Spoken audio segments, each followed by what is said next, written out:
Welcome. This is For Better and Worth. The podcast where we don't believe you have to sacrifice your relationship while you grow and build your net worth. We are your hosts. I'm Chris. And I'm Ericka Young. And we're so glad you're joining us today. All right, y'all. Let's get into it. Hey, babe. How you doing today? I'm doing good. It's good to be back, talking about these life issues that we encounter every day. So, and those that are tuning in, we've got some good things to talk about today. Yeah. So I'm real curious on how people are going to respond to what we're going to talk about today, because there's something in here for everybody. Yeah, I think it's highly applicable to today because, what got us here is I was reading an article and it was talking about how people choose to separate their money. And we've actually touched on this, in previous episodes, talking about, different accounts. And I was like, man, this is something that is worth revisiting because this is something that comes up in every single relationship. And when you start to think about generationally how people approach money and accounts, I think you start to see a difference between baby boomers and the Gen X and even, millennials and Gen Z, because they're all approaching money differently. Yeah. So. Yeah, I think that's something just recently, I would say in the last, 5 to 10 years that people started thinking about what the differences are between how generations approach money. I think it was obvious when, the children of the Depression were very frugal and very conscious of their resources because they had no choice. And since then, so many things have changed. And what I think is interesting is that a lot of it is unhealthy. Case in point, back in the generation of, the Depression, they didn't have credit cards. When the credit cards came on the scene and then, student loans came on the scene, our habits of spending expanded. And I think that contributes to how people in the last several generations are managing their money. And so that's what's interesting. That's what's interesting. So, I'm real curious on, if you can, because I know our parents are in the baby boomers. I really think the baby boomers, that generation, that, ages 60 to 78, 80, let's just say 60 to 80. I think they were more of the mindset to have those combined accounts. Mm-hmm. And we're talking checking accounts where they manage their money together. Savings accounts. Yeah, everybody knows everything. Yep. And even if you look at that generation, I think there was a higher propensity of having like single income earners as well. Right. And with single income earners, there's no need for multiple accounts. It's like one account. And I think that's the way they were doing life. And for us, like being Gen X's, I think you get some that subscribe to that, and then you get, some of the Gen X, and then start to bleed into the millennials, where it's more of that, yours, mine, ours, where you have your money, I have my money, then we have our money. And I think you get a certain percentage of those generations, the Gen X and millennials, that subscribe to that. Yeah. And I think it's a safety mechanism. You know what I mean? I really do think that we are looking to protect ourselves, but I believe it came about because of our spending, because of the access to debt products and more easy access, I would say, to debt products. And then you don't necessarily want to share all of your financial life as a result of it. Right. It's funny that you don't want to share it, but people put everything on social media. That is so funny.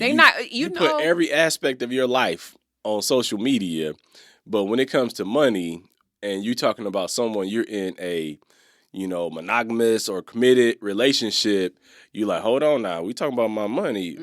You can't see what's going on over here, but you can check my Instagram and see my reels and see my posts and see every aspect of my life You know what's so funny? You saying that? So, confession. I like watching these marriage shows. We have already said before that we like Married at First Sight, or sometimes this This season season is a train it wreck. is a total wreck. I'm But speaking to the Married at First Sight experts right now. You know, you all better reevaluate. they might need to look for a job. Let's because this is a hot mess. But we can talk about that next Right, time. Pastor Cal be sharp, but bro, you all making some bad They don't know decisions. what they doing. Um, but I started watching Love is Blind. And the interesting thing is one of the participants said, "Do you have an Instagram? How many followers do you have?" That was a part of the conversation. I find it interesting that the currency of your likes and your followers is more important than your money. Like we tend to use that as a weight. For some people. Sure, absolutely. But in the dating process for these younger generations, I think it is telling, and I do think in some specific cases people are using this as a validation for who they are, and it's a self Yeah. esteem issue and that kind of thing. But so is money. And I think in that same generation, like that whole Gen Z, that 18 to, 20, late 20s, 30, they're going to keep their money separate. So that you can have my Snapchat or you can have my Instagram, but my money is going to be separate from your money. So what do you think is the motivation for that? Like why, like keeping the money separate for the young people? Why do they do that? I think if we peel the onion back, we got to kind of go backwards. We've got to go back and think about the baby boomer generation, who they were more likely to combine it. And so, like I said, you've got to consider that they were probably, single households, like single income households. And then you've got, our generation growing up in those households seeing that. And I think there's a lot that can come from that where, and I'm just stating history. I'm not saying this is the way it should be, but the man worked, he came home, he brought the paycheck, and a lot of time dictated how things were spent. Because the women in our parents' generation it was the start of them getting out into the workforce. Right. But You they know? had to, they had to ask about how they were, well, I need money for this or money for the kids, or They were not empowered, right. and therefore they felt like they had to do that. Yes. And so I think you look at the generations that came after that, they saw that as examples. And this generation today, they are like, look, one, I'm going to be empowered and I'm going to make some decisions for myself. And I know that some, like some women who feel more empowered, and we have daughters and we're all about empowering them. They want to feel empowered, say like, look, I'm going to make my own money decisions and money management. I don't want to ask, about spending. And I think there's a lot of psychology that plays into it as well. And because people operate one way behind the screens and they may operate another way in person, this is a kind of a defense mechanism as well that people have that they want to use and not be taken advantage of. So it's a protective mechanism in addition to they are a very independent generation. Right. They are a very much so taking matters into their own hands type of generation.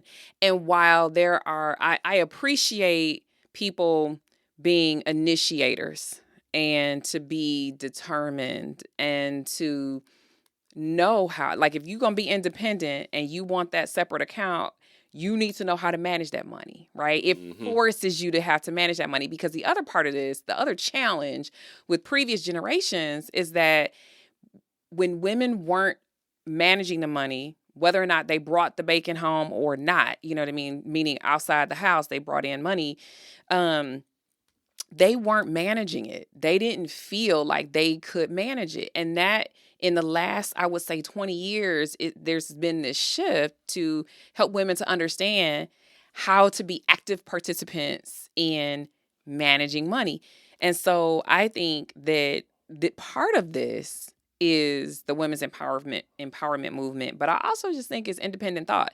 And that can be tricky. I'll be very honest. That can be tricky because, when you bring two completely independent people who say, I don't need your money, I know how to handle mine, and blah, blah, blah, and that's all good. But your attitude is not one of interdependence. I love that word instead of independence or dependence. You and I would say, are interdependent. We want the best for one another. We both know how to manage the money. We both know what to do. And we're not going to make decisions that are going to negatively affect the other party. And so we don't have to have secrets. This article I was looking at, they were talking about that you go by each generation. There is I think, a fairly decent proportion, probably close to a third or more percent of individuals that are baby boomers, Gen Xers, millennials, and Gen Zers that participate in having combined, accounts. And so that leaves a large portion, 2/3 of them that opt for these other methods, the mine, his, and ours, or the separate accounts. And I think it makes sense, in a lot of ways because like you're talking about the independence and the interdependence. That's where I think people subscribe to, mine, his, and ours. Like, I'm committed to this. I'm interdependent. I want to contribute. Mm-hmm. I want to, carry my weight. So let's have a combined account. But I also want freedom. Mm-hmm. I want some liberty to do as I see fit with the money that I earn. That's why they, want to maintain their own account. And I think we've just come up with a very fine balance that works for us, having combined accounts and visibility into what goes on there, but still having, we categorize miscellaneous funds so you can feel as though you can go and still do some of those extra things without having to, quote unquote, answer or ask or things like that. Or discuss, certain parts of the money. I think the other thing that we have to bring up, is this younger generation doesn't feel the strong pull to have the pen on paper type of relationships to actually get married. Um, and that is something that has been changing with the last couple of generations. They're like, you know what, my partner, blah blah blah. Like, we are in a place where some folks don't feel they need that legal commitment. That's interesting because I was on a business trip and I was checking into a hotel and I was at the front desk and you have to give your ID and then they ask for your credit card, stuff like that. And I was on a work trip and the young lady that was checking me in, she took my ID and she said, "Oh, what did you do for your birthday?" And my birthday was like a month and a half ago or so. And I was like, "Oh, my wife threw me a party and we had a lot of fun." And this is what she said to me. She said, "Oh, I'm glad to hear you said your wife. So there's still hope for me." And she was a younger person. So I was like, wow, it was just interesting. And it struck me that she was thinking about, oh, Mm-hmm. there's still hope for me being a younger person that, I could still get married. So it's just interesting. And I think it's just, it's based on the individual. And I know the trend may be they want this independence or they have a partner. But I still think that there are some people or there's a lot of people who still want to be in those. Well, people want to be in relationships, but do they want the real commitment? I think I Right.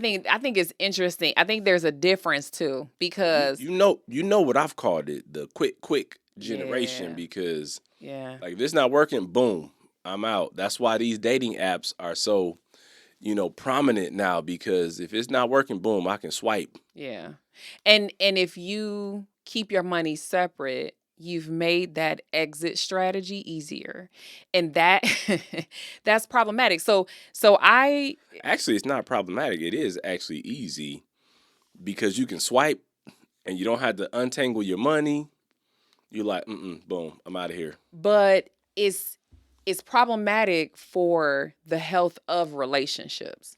Agreed. And Agreed. and I think one of the biggest things in terms of accountability, because I think that's what people don't want. If we're talking about Ooh, you are hitting the nails on the head. literally, the accountability is what people don't want. That's why they want their own account. They don't want to have to take account with anyone else on Yeah. their actual spending. And I think that level of transparency is hard to do and figure out how to balance it when you want to see yourself and actually be what we call independent, like not needing another human in certain areas of your life, but wanting them to be a part of your life and not wanting them to peek into the way you spend money. And so you keep something separate. That accountability is a huge deal. And I think that that's something that folks who are struggling with it need to explore. This is so interesting because as you were talking about it, it made me think about this quiet quitting, Yeah. because, since COVID and people were working from home, and I just say people got used to it and the comfort and the ease of it. When these back to work, back to office mandates started coming, people start quiet quitting, like, no, I'm not going back in the office. I don't want to be in the office. I want to be at home. Be anonymous. Not, I Right. can work when I want to. It's just interesting, like that one phase of history now, we'll be able to go back and look, like the COVID era, and these were all the things that were kind of a fallout Yes, that happened as a as a result. result of that. And so when you're talking about, some of the accountability piece of it, or being responsible, or any of that, I think that goes in tandem with some of the work environments that we're seeing, how they're evolving, and employers they have to adapt Mm-hmm. because you need a workforce. And so they're easing back to work mandates, and remote working and stuff like that. So it's a man, I'm at a loss for words, the place that we're It's a in quandary. historically right now.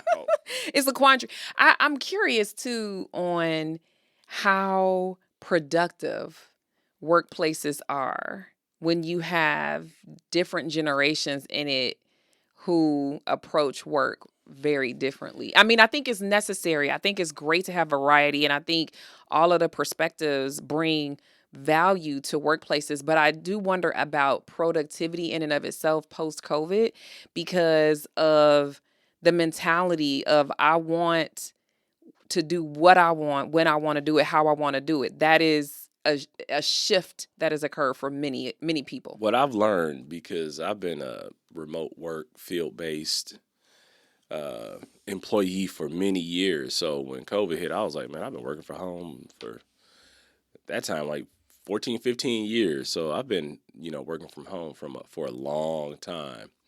And it takes, discipline and focus to be able to get things done and accomplished. But what I'm also finding is that even people who are in that situation, there's still this need and this longing for community. Yeah. And so, like, I know even as teams, when we come together, it is so much more productive and fruitful in the relationships and the camaraderie, and just the productivity overall is so much better when you have that human to human interaction and connectivity. Even though may see these people on calls weekly, via Teams or the phone, but I think there's still that need for that. Mm-hmm. And there's a brain trust in some ways that can be created when you're in the office and you're able to, bounce ideas. So I think there is a fine balance Yeah. with that. But this wasn't even the topic. I But know. I got a question for you back to our topic. It just came to me because we have a daughter who, you know, could very well be a breadwinner in her home when she gets to that place or is in a relationship. And I'm really curious on the advice that you would give her if she found out that some of the money was being mismanaged by her partner. Like I don't know that I have an answer, but I'm curious on Daddy's response to that. I think the first thing I would say, like, I wouldn't overreact, because Assuming she came to us for help, right? right. And this is the approach that I would take if it were you and I wouldn't overreact to it because it depends on the magnitude of it. And I know we can, think of situations where we've heard about small things and big things, and you can't overreact to it. And I think you got to get to the root of why that behavior occurred or what it was that prompted that. And then, course correct, because sometimes you got to course correct right in the moment because you can't continue down that line or down that road of behavior. So I would say don't overreact, but immediately course correct. And then once you have course corrected, like stop the behavior of mismanagement, meaning that maybe somebody has to take it over or someone has to, close some other accounts if they had secret accounts or something like that. Then I think you start to peel back the onion on what got us there or how that occurred, because that's the only way you're going to be able to put preventative, measures in place so that it doesn't happen or occur again. So, are there circumstances under which you would say to her, separate your money? If it continued to happen, or if it was at such a great degree that it could be detrimental long term. And what does that detrimental look like? I guess, if she's the primary breadwinner and there's like, a bunch of debt on the side, like, secret credit cards, or, you find out they've been siphoning money off. Because I think I talked about this to you before. I heard on a radio show where somebody had been siphoning money from their primary account to a side account. I would recapture that money, bring it back to the main, and then maybe just decide, okay, we're going to separate this money until you can regain some of that trust, from your partner. And then I think, I would, look, we are not counselors, but I think I would tell people to go and seek some sort of counsel at that point, because there's some behaviors there that are stimulating that. Either there's some insecurity around, the person feeling valued or feeling like they have what they need, but there's something there. And so you may have to seek counsel, but in the meantime, you may have to protect yourself. Like, I'm going to tell my daughters to protect themselves, right? To make sure, look, if you're the primary breadwinner, look, you may stop that direct deposit, redirect that, then for a season, go back to, mine, his, mine, ours. So, but what are you thinking? Well, actually, I have another follow-up question, and I'm just honestly sitting here being thoughtful. This is not where I kind of thought this conversation would go, but it's really making me wonder. So, what if she wasn't the primary breadwinner, and maybe they made the same money, or maybe she made less than him? Does the answer change in the approach? I don't think it changes. I don't think the answer changes, whether it's a 50-50 or, 60, whatever it is. If she's the primary or they're equals, or if she even made less, I would still want, and I'm talking to my daughter right now, right? So I'm very biased in my focus. Which is why I asked the question, because I think a lot of times, this is exactly why I asked it, is because I would love for people to hear what you would say to someone you care that deeply for, right? Because this is not you and I. This is not our situation. I can't give us as an example because that's not how things run around here. That we're one and we're unified in our money. But Right. if you have a scenario where you think about your baby, your child, the one that's with my baby. See, that's what I'm talking about, right? That's what I'm talking about. You're like, look, pull that money back. And so here it's interesting, and I'm glad that you said that no matter what the incomes are, that it would be a similar response. But one word that you mentioned was trust, and I think that and I probably wouldn't say any much different. While you were thinking about it, while you were talking about it, I was thinking about it. But that word trust is a biggie, and if it's a trust issue that is causing you to keep your money separate, that then is a relationship issue. It Yes. is not a money issue anymore. Yes. You And, took the and words out of my mouth. that is, it's no longer a money issue. And that is something that really needs That's to a be handled. bigger issue. Yeah, that needs to be handled in marital or couples counseling. And I think that when you realize that it's not the money, when you can Yep. admit that it's not the money, that is something else, you can actually get the help. Now, when you fix that, and then you might fix trust in other parts of your Right. life, because trust can spill over into how you take care of the house, how you take care of the kids, how you move about, enjoying life and hanging out with friends and doing all the stuff in addition to the money, And right? that's why I said, like, don't overreact. But you got to put something in place to kind of stop the bleeding, right now. So stop the behaviors and curb that, and then start to peel the onion back. Because as you peel the onion back, is it just an insecurity issue, or is it really a trust issue, which, like we said, bleeds into a greater relationship issue? Maybe it's a mismatch where, okay, long term, this isn't who I should be matched up with. So it's interesting because I see scenarios, not necessarily this scenario all the time. I actually don't see this quite as often as people might think in coaching, but I do see lots of marital issues come up, and um, trust is a biggie. Yes. Trust is a biggie, and I have to be careful what I speak into when I'm talking with my clients, because I'm not the marriage counselor. Right. You got to be careful that they don't start to try and tap into that aspect when you're really focused just on the money. Yeah, aspect. and I will say, when I know that I have to do a timeout, like, hold on, I think that this is really something that you need to talk about in counseling. And what's interesting is that nowadays I do have more clients who actually do get counseling, and I love that for them. But I think that we really have to be careful on that trust piece, because if you don't feel that you can be unified and accountable in your money, you have to beg the question, is there a trust breakdown?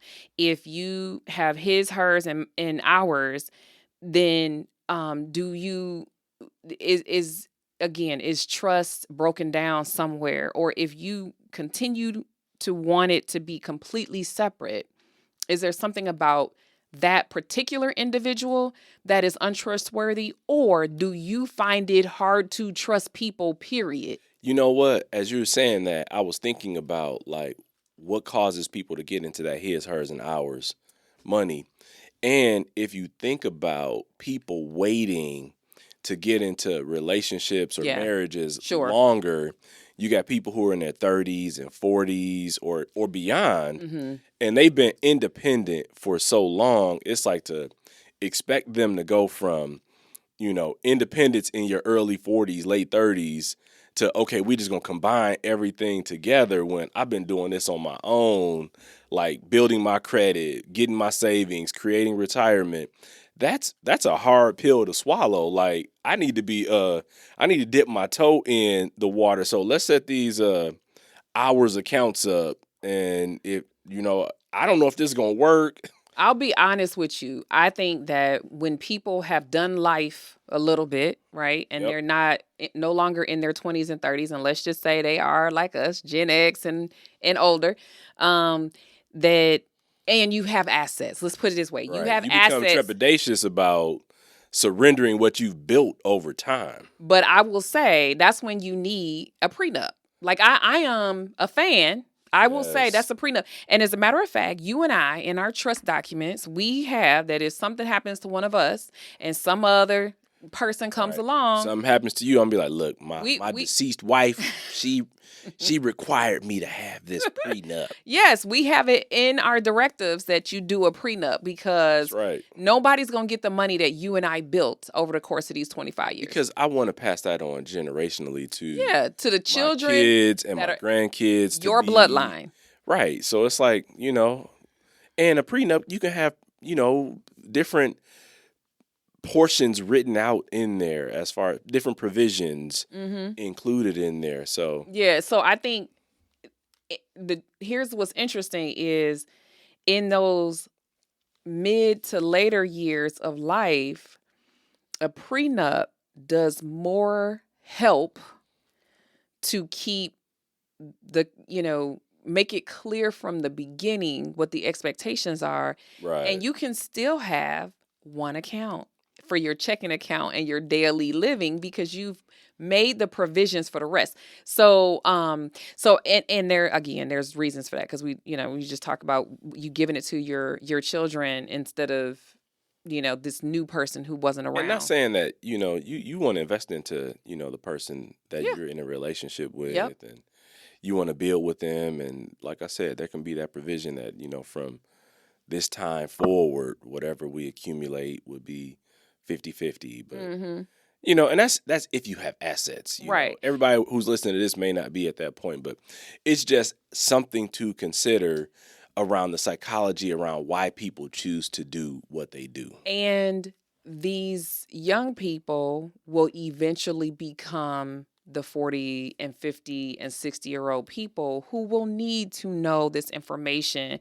So maybe today, put that in your back pocket, but also for those who are listening who are currently in, who are millennials, Gen X, Gen Z, whatever it is, wherever you are, it's food for thought. You know what I mean? I think, if I'm going to throw my make it out worth it out here, because I feel like you said the word and it hit me really deeply. I think you have to really consider, who do you trust? How do you trust them? Or is trust broken down? And then you can make sound decisions about who you spend your time with, who you decide to give more time to, and how you're going to move forward in your money matters as a team. That would probably be my make it worth it. And I would hope that people in their dating relationships make these kinds of questions for themselves and get those answers. If you're already in relationships, I think that this could be an opportunity for getting outside help if trust is broken down somewhere. But I think that word is the key here. And for me, and how you make it worth it is just to unpack that a little bit. Or you just do it like we did. When you young and broke, just get married and combine it all. Because when you When you don't have anything, there's nothing to worry about. you We're are building so it together. real. So You are so real. that's why it worked for us. We were young, we had some early careers. We were, broke because we had debt. And we were like, well, you don't have anything. I don't have anything. Yep. Your credit is like my credit. So let's just go and clean it up and build something so we have something later. That's it. And that's the point in life we're at now. That's it. But as So far good. as, make it worth it, I just, you have got to just talk it out, like figure out which phase you're at and what you are willing to invest. Is it the relationship you're focused on or is it the money? And you can't really separate the two, but you just have to know how the two work together.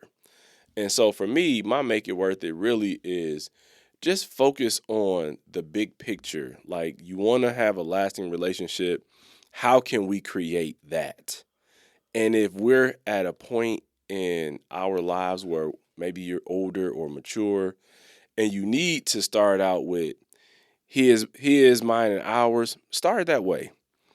If you're younger like we were and you say, hey, there's nothing to lose, start that way with joint accounts. But just know that you can transition from one to the other and it won't be, a negative thing. So Yeah, absolutely. I love this. this was a great conversation. I really enjoyed this and went a lot of directions that I didn't anticipate. And so, I enjoyed this today. So Absolutely. Me too. until next time, Yeah, we're out. thank you for spending some of your time with us today. We appreciate all of your support. So be sure to subscribe, rate, and review us wherever you listen to this podcast. You can find us on Instagram at For Better and Worth. And sign up to receive our free guide, The 7 Reasons Your Money Relationship Isn't Working with Your Partner, on forbetterandworth.com. Until next time, we're out of here.